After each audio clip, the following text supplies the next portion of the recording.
દરેક નીતિની સામે કાયદાની રીતે ઊભો રહેતો SSK ન્યૂઝ ચેનલ।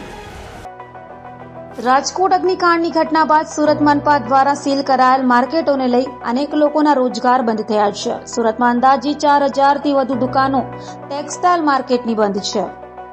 રાજકોટ અગ્નિકાંડની ઘટના બાદ મોડે જાગેલ સુરત મહાનગરપાલિકાના તંત્ર દ્વારા કાર્યવાહીનો દોર શરૂ કરવામાં આવ્યો છે। તંત્ર તરફથી ફાયર સેફટી NOC અને BUCના અભાવે અલગ સંસ્થાઓ સામે સીલની કાર્યવાહી કરવામાં આવી રહી છે।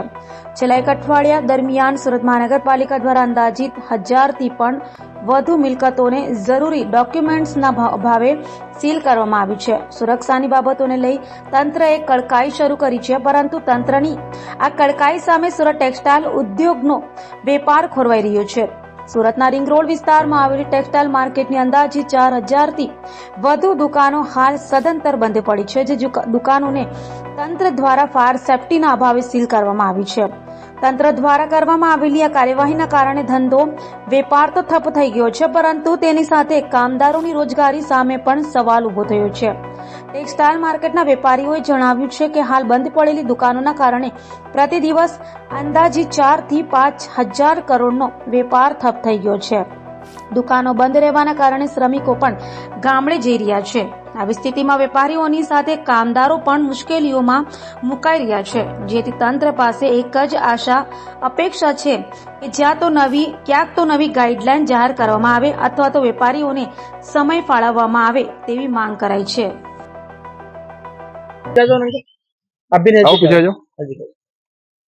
आपका नाम? अनिल बागड़ा। अनिल जी, राजकोट के बाद मार्केट में किस तरह की कार्रवाई हो रही, क्या कहेंगे? राजकोट की दुखद घटना के बाद में जो कोर्ट ने सो मोटो लेके सरकार से जो इस तरह की जो कमियों वाले मार्केट या जो संस्थाएं हैं उन पे जो कार्रवाई करने का आदेश दिया, उसके हिसाब से अपने SMC भी उस पर कार्रवाई कर रही है और करीबन सूरत की 1000+ प्रॉपर्टियां हैं जो सील हुई है, जिसमें हमारे 16 टेक्सटाइल मार्केट भी उसके अंदर बंद हुए हैं और 16 मार्केट में मोटा मोटी 4 से 4500 दुकानें उसके अंदर सील हुई है। क्या दिक्कत हो रही है मार्केट से दुकान सील होने की वजह से? दुकान सील होने से सबसे बड़ी तकलीफ तो आज 4500 व्यापारियों के रोजगार बंद पड़े हैं। आज हफ्ता भर निकालना रोजगार दुकान बंद में तो व्यापारियों को बहुत बड़ी दिक्कत है। वैसे भी मंदी की चपेट से वो बोल नहीं पा रहे हैं और आप इस तरह से और उन पे प्रेशर करोगे तो अपना घर बार कैसे चला पाएंगे। हर व्यापारी के साथ में 3 से 4 लेबर जुड़ा हुआ रहता है, तो अगर हम अपना व्यापार नहीं चलाएंगे तो वो बेचारे लेबर कैसे अपना घर चलाएंगे। तो सरकार को इस बारे में सोचना चाहिए। अभी क्या मांग है आपकी सरकार से एक ही मांग है कि आप सील जो भी लगी है प्रॉपर्टी, आप सील प्रॉपर्टी खुलवाइए। जो कमी है हम आपको कमी वो पूरी करके देते हैं। जो भी अगर कोई नॉर्म्स में अभी कमी है तो हम मार्केट खुलने से ही उसका एक समाधान होगा, ना कि मार्केट बंद रखने से। દરેક નીતિની સામે કાયદાની રીતે ઊભો રહેતો SSK ન્યૂઝ ચેનલ।